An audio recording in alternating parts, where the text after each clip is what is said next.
nama Tuhan. Mari kita awali renungan pagi hari ini dengan pujian berkat kemurahan.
Kami juga mengucap syukur karena Engkau berikan kami untuk dapat bersama-sama di tempat ini mendengarkan firman Roh Kudus yang akan mengurapi kami, hati kami, pikiran kami. Berfirmanlah, kami siap mendengar.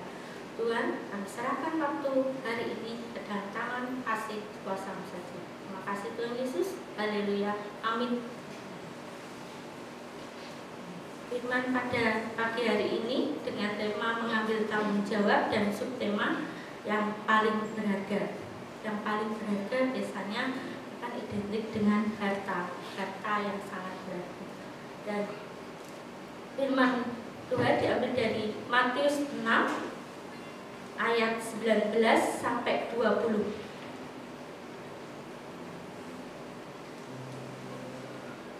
Matius 6 ayat 19 sampai 20, demikian firman Tuhan. Janganlah kamu mengumpulkan harta di bumi ngengat dan karat merusakkannya, dan pencuri membongkar serta mencurinya. Tetapi kumpulkanlah bagimu harta di surga. Di surga ngengat dan karat tidak merusakkannya, dan pencuri tidak membongkar serta mencurinya. Harta apakah yang paling berharga dalam hidup kita? Mungkin kita berkata bahwa harta yang paling berharga adalah anak. Hampir semua suku dan bangsa menganut pemikiran bahwa seorang anak adalah harta yang paling berharga. Kalau seseorang tidak punya anak atau tidak punya anak lelaki, maka dikatakan bahwa hidupnya tidak berarti apa-apa, sehingga tega untuk menikah lagi dengan perempuan lain. Ingat cerita mengenai Abraham yang sampai tuanya belum memiliki seorang anak pun untuk menjadi ahli warisnya, di mana pada akhirnya dia menikah lagi dengan Hagar hanya untuk mendapatkan keturunan. Mungkin juga ada orang berkata bahwa harta yang paling berharga dalam hidupnya adalah emas, perak, tanah, rumah, uang yang banyak, dan kekayaan lainnya, sehingga rela bekerja mati-matian hanya untuk mendapatkannya, ya, bahkan rela untuk melakukan segala cara yang bertentangan dengan hukum yang berlaku. Ada juga yang mengatakan bahwa harta yang tak ternilai adalah ilmu, pengetahuan, pendidikan, dan lain sebagainya, sehingga rela belajar dan belajar lebih banyak lagi. Yesus Kristus adalah harta terindah yang kita miliki saat ini. Kenapa Yesus Kristus menjadi harta yang terindah, sedangkan Yesus sendiri sudah tidak ada sama sekali dan di dunia ini dalam wujud rupa dan fisik. Itu sebabnya kita mengatakan bahwa Yesus Kristus bukanlah harta dalam hidup kita karena tidak kelihatan alias semu. Tapi pemikiran demikian sama sekali tidak beralasan dan tidak benar. Yesus telah mengorbankan segalanya bagi kita semuanya. Dia adalah Tuhan yang hidup, yang ada, dan yang bertata di dalam kerajaan-Nya. Kita semua adalah orang berdosa dan tidak layak di hadapan Tuhan. Dalam Roma 3 ayat 23, demikian firman Tuhan. Karena semua orang telah berbuat dosa dan telah kehilangan kemuliaan Allah. Namun, oleh karena darahnya yang telah tercurah di kayu salib, kita menjadi hidup dan layak di hadapan Tuhan. Kita diselamatkan dari hukuman dosa oleh pengorbanannya. Tidak ada harta yang lebih besar daripada pengorbanan Yesus di kayu salib. Itulah karya terbesar yang patut kita syukuri bersama. Lantas bagaimana kalau kita sudah mengatakan bahwa Yesus adalah harta terbesar dan paling berharga dalam hidup kita, maka konsekuensinya adalah kita harus tetap berfokus padanya.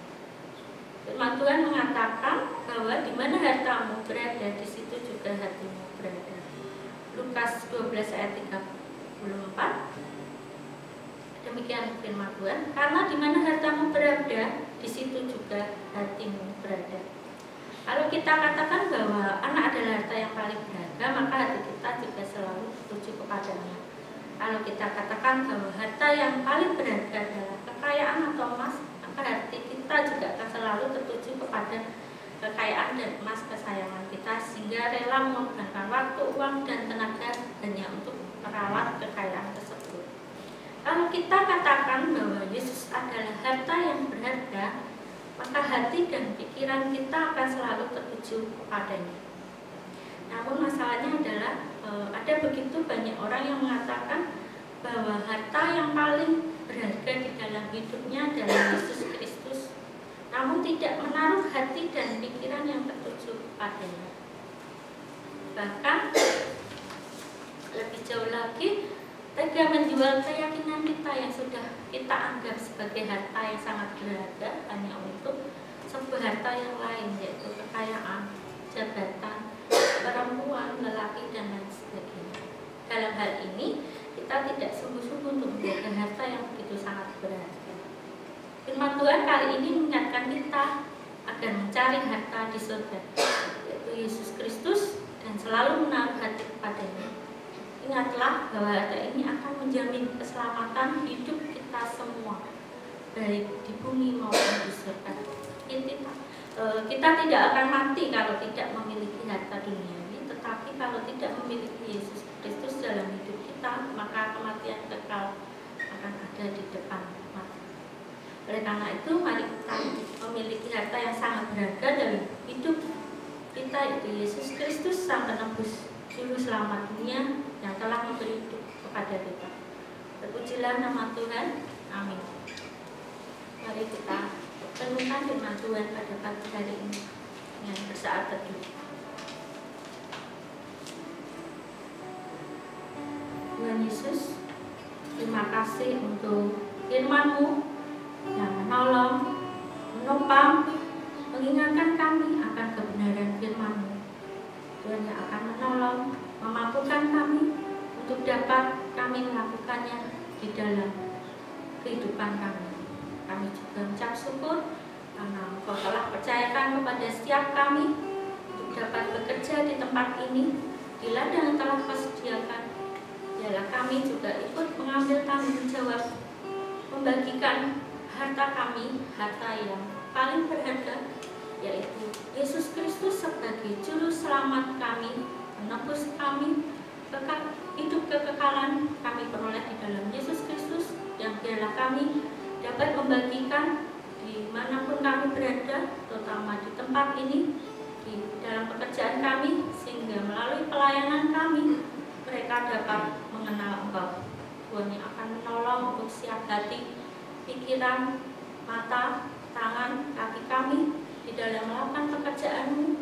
Biarlah nama-Mu saja yang dimuliakan.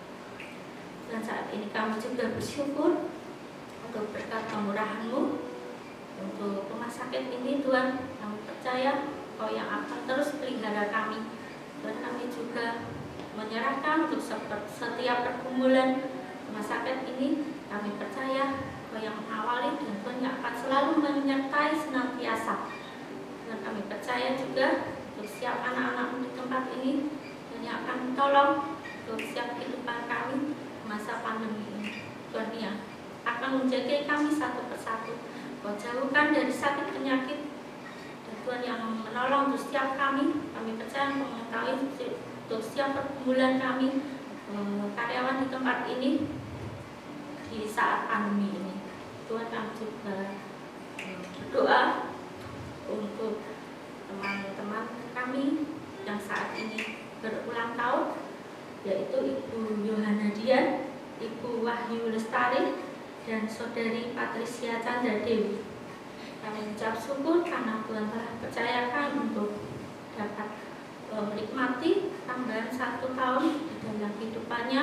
Tuhan yang akan menolong, biarlah kehidupannya selalu berfokus di dalam Tuhan Yesus Kristus sebagai Juru Selamat mereka. Tuhan juga yang akan menolong, memberkati untuk setiap apa yang dikerjakannya berhasil. Kami menyerahkan untuk setiap kehidupan kami, pelayanan kami sepanjang hari ini hanya ke dalam tangan kasih kuasa-Mu saja. Terima kasih Tuhan Yesus. Haleluya. Amin.